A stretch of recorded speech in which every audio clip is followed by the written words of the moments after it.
السلام عليكم، ازيكم؟ النهارده عشان هتكلم في موضوع جديد. غيرت الاسدال زي ما انتوا شايفين كده. آه فكرت ان انا اعمل سيريز كده برضو.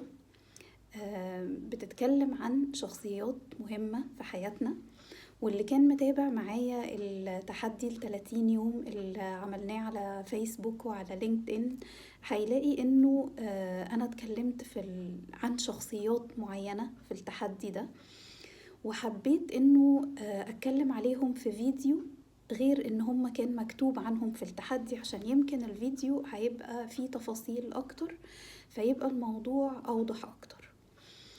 أول شخصية حبيت أتكلم عنها عشان هي موضوع بصراحة في بالي من زمان جدا جدا، من خلال experiences كتيرة عدت عليا في شغلي، ناس بتكلم معاهم عن تجارب بتاعتهم.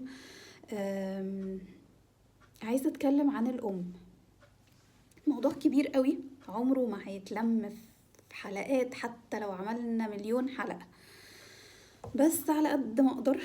ويمكن انا الموضوع تقيل شوية بالنسبة لي وانا بتكلم فيه، عشان كده عايزة اعرف اختار اتكلم في ايه بالظبط. عايزة اقسم شخصيات الامهات لانواع مختلفة، بس في الاخر كلهم ام. طيب انا بتكلم عن ايه exactly بالنسبة للام؟ علاقتها بابنائها. وعايزة أول نوع من أنواع الأمهات اللي هتكلم عنه في الفيديو بتاع النهاردة هي الأم الحساسة بزيادة. She's very sensitive. لما تكون بتتعامل معاها تحس زي ما تكون ماشي على قشر بيض خايف تكسره.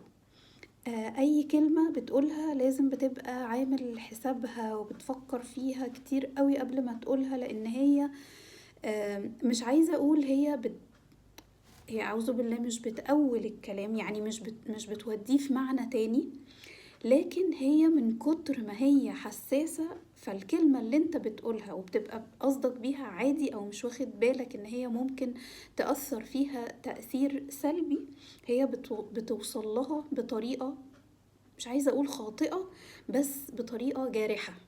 يعني هي دايما بتحس انها اتأذت بالكلمة دي. طيب الأم دي يا جماعة اللي هي she's very sensitive، هي غالبا اتربت على ايد من الناس الكلاسيكيين جدا، اللي هم كانوا عايشين في حتة انه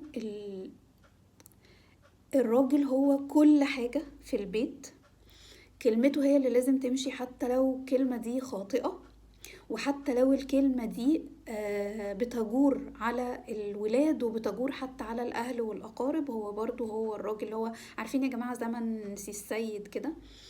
فهي احنا طبعا بنحترم جدا جدا كلام ربنا ان الراجل ليه قوامة على الست، لكن طبعا ربنا ادى الراجل القوامة دي بمقومات معينة، في ناس ما بتستخدمهاش صح. فالست دي بقى ما كانتش بتفكر هو بيستخدمها صح ولا لأ، هي بس كانت بتشوف انه العادات والتقاليد في الوقت ده بتقول انه الراجل يقول اللي هو عايزه، يعمل اللي هو عايزه، وانا مربوطة فيه طول الوقت. كان يمكن جزء منها عشان العادات والتقاليد بيقولوا كده، وجزء من الموضوع لانه الست في الوقت ده ما كانتش بتقدر تعتمد على نفسها ماديا، فكانت بتشوف انه الراجل ليه الحق ان هو يتحكم في كل حاجة، لمجرد انه هي لو مش معاه مين هيصرف عليا، مين هيوكلني، مين هيعيشني.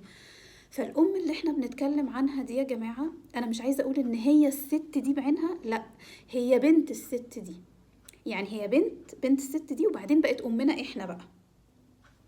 فهي كبرت كانت بتشوف في البيت إنه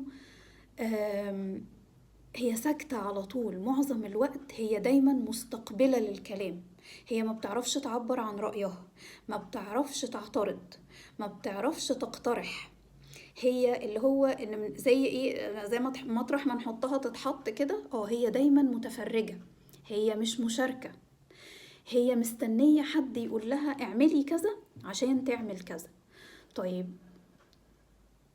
هي خرجت بقى من المكان ده، وبعدين بعد كده اتجوزت وبقت فهي طول الوقت شخص مستقبل، ما بيعرفش يعبر عن اللي جواه، مش حاسس ان هو ليه حق ان هو يتكلم في الحاجات اللي ممكن تضايقه ولا حتى الحاجات اللي بتفرحه. هو ما بيعرفش، هي مش بتعرف تتكلم عامة، هي مش بتعرف تخرج اللي جواها. عشان كده احنا حتى ساعات كتير يا جماعة الامهات دول هم سنسيتيف قوي، لدرجة انه الشخصية بتاعتهم ممكن تبقى interpreted بالعكس، اللي هي ان هي شخص ما عندوش مشاعر. انتي ما بتحسيش، متعرفيش. هقول لكم على حاجة حلوة جدا في الموضوع ده توضح اكتر. الست دي مش بتعرف تحضن ولادها، مش بتعرف تبوسهم مثلا، تقعدهم على حجرها وتطبطب عليهم، لا، هي كل علاقتها بولادها واجب. لازم ياكلوا كويس، لازم يشربوا كويس، لازم يتعالجوا كويس، يلبسوا حاجة كويسة، لازم اطمن ان هم قدام بقية العيلة منظرهم كويس، لازم يتجوزوا جوازات كويسة. هو ده بالنسبة لها الحب مترجم في صورة عملية لولادها. فعشان كده ولادها مش بيشوفوها حنينة، هما زي ما بقولكوا بالظبط كده، هما بيشوفوها ست اللي هو ماما ناشفة كده، مش ما عندهاش مشاعر، ما بتعرفش تحضننا، ما بتعرفش تبوسنا. واحنا زمان صغيرين عمرها ما قعدتني على حجرها وطبطبت عليا مثلا. هو بقى الحتة دي يا جماعة جاية من هنا، عشان هي زي ما بقولكوا اتربت على يد ست، كانت الست دي عايشة في عصر انه هي ملهاش حق تقول ولا تعمل، هي قاعدة مربعة ايديها ومستنية حد يقول لها اعملي كذا عشان تقوم تنفذ الامر وتعمله. فهي ما كانتش تقدر تعبر عن مشاعر فيها، اللي هو مثلا انا مشاعري كبيرة قوي دلوقتي ناحية الشخص ده فانا عايزة اقوم احضنه مثلا، لا، انا مش بتعرف تعمل كده. انا بتخاف اصلا ان الحضن ده يبقى حاجة هي تلام عليه، اللي هو ما هو انا محدش قال لي تعالي احضنيني فانا هقوم احضنه، طب ما يمكن يقول لي لا انا يعني فاهمين، هي مش عارفة تفكر ازاي ممكن تخرج المشاعر اللي جواها، سواء مشاعر حنان او عطف او كلام زي ده. فالست دي لو هي بقى دلوقتي في الجنريشن دي هي امنا احنا، او احنا فور اكزامبل بالنسبه لاولادنا، رجائي بالنسبه للاولاد اللي بيتعاملوا مع الام اللي بالشخصيه دي، ان انت ما تفكرش طول الوقت انك بتحاسب قوي على الكلام اللي انت بتقوله عشان انت خايف لحسن هي تلومك عليه. لا، هو انت ممكن تفكر بطريقه تانية، انت ممكن تاخد بالك من الكلام اللي انت بتقوله عشان انت مش عايز تجرحها. طيب انت هتقولي ما انا كده هي امي المفروض اتعامل معاها بحرية اكتر، مش عايزة ابقى كل كلمة بحاسب وانا بقولها. انت لو فكرت من جواك، لو انت بتحب شخص مثلا، احنا مرتبطين، ما ست مرتبطة براجل، راجل مرتبط بست، بنبقى عايزين نتعامل مع الشخص ده بحريتنا، بس at the same time احنا بنعمل ايه يا جماعة؟ احنا بنحاول نستكشف الشخصية دي عشان نشوف مثلا لما نعرف انه في منطقة معينة، كلام معين، مواضيع معينة هو ما بيحبش يتكلم فيها، بنبعد عنها. وايه الحاجات اللي بتخليه يرتاح وهو بيتكلم، دي المواضيع اللي بنبتدي نفتحها معاه، عشان حتى لما بنكون لسه في اول العلاقة بنبقى عايزين نلفت انتباهه بيها. ايه رأيكم نعمل نفس الكلام مع الامهات الحساسة جدا دول؟ حاول تستكشف والدتك، حاول تعرف لو هي الشخصية دي اللي هي خارجيا انت بتشوفها ان هي ست مشاعرها جامدة كده مش بتعرف تعبر عنها، وات ذا سيم تايم انت حذر جدا احسن تقول كلمة فتتعاقب عليها. حاول تكتشف جوانب للشخصية دي، وافتكر الكلام اللي احنا قلناه في اول الفيديو، وازاي ممكن بقى تتعامل معاها. ما تحاولش تقرب لها بالحاجات بتاعت اللي هي الحنية، عشان في الأول الكلام ده مش هيجيب معاها. يعني انت مثلا تقعد جنبها وتروح مطبطب عليها واخدها في حضنك، هي مش بتعرف تتعامل، هي مش متضايقة من الحضن، بس هي مش هتعرف تتعامل، مش هتعرف تحضنك باك. يعني انت I hugged her بس هي she did not hug me back، فانا متضايق ان هي ما حضنتنيش، طب انا جريت عليها كده وكل مشاعر وهي ما عملتش نفس الحاجة، فانا بحس ان انا عارف اللي هو زي ما اكون I'm frustrated، انا كنت مستني حاجة expecting حاجة وما حصلتش. فما تدخلش الدخلة دي عشان انت ما تحبطش، اول حاجة.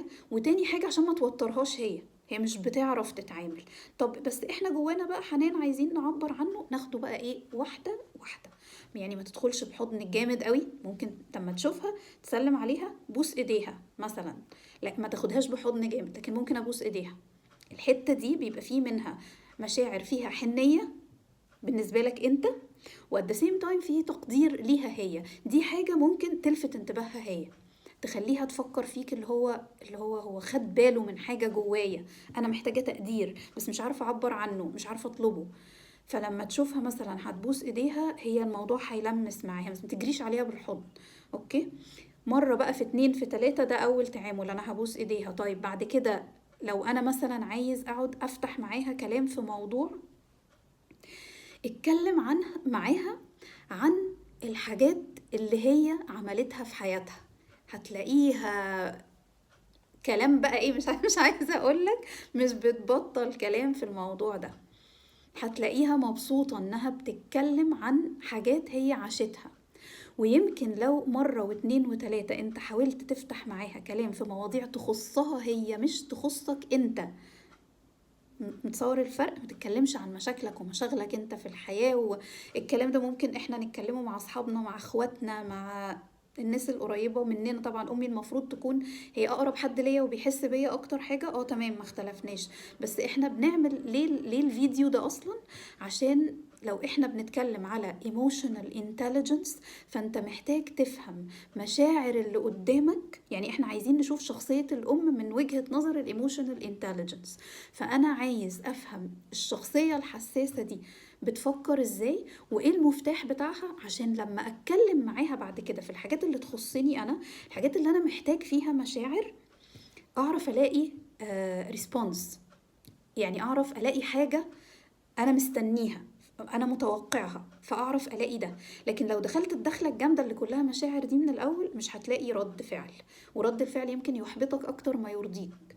فخلينا ندخل الدخله دي ان احنا نبقى البادي لانجوج بتاعتنا اللي بنستخدم فيها، فور اكزامبل الهج والكيس ومش عارفه ايه، خليها تبقى محسوبه في الاول. ابوس ايديها، ابوسها على فور-هيد بتاعتها، بس ما اروحش واخدها بالحضن وبايسها في خدها مش هتحس، هي هتحس انها عايزه تهرب من الاكشن دي، مش هتحس انها عايزه تعمل يعني ترد عليها بنفسها. ده البودي لانجوج. المواضيع اللي نفتحها معاها ونتكلم معاها فيها حاجات تخصها هي مش تخصك انت. اتكلم معاها عن زمان وهي صغيرة، حاجات كتيرة في حياتها، مش لازم حتى في مشاكل حياتها بتاعت دلوقتي، محتاجة فلوس عشان علاج، محتاجة مش عارفة تروح مشوار تزور خالتي، تزور مش عارفة ايه. لا، احنا هنتكلم معاها عن حاجات كانت تخص حياتها وهي صغيرة، وايام ما كانت بتدرس، سواء راحت مدرسة او ما تعلمتش اصلا او ايه بالظبط.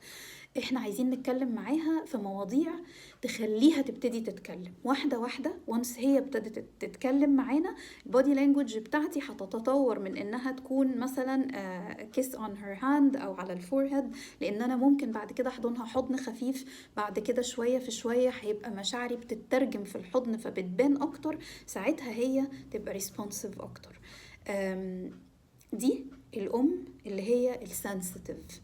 لو انت عايز تقرب منها، اتفرج على الفيديو ده مرة تانية، واستنى الحلقة الجاية من شخصيات الأمهات عشان نشوف نعرف نقرب منهم ازاي.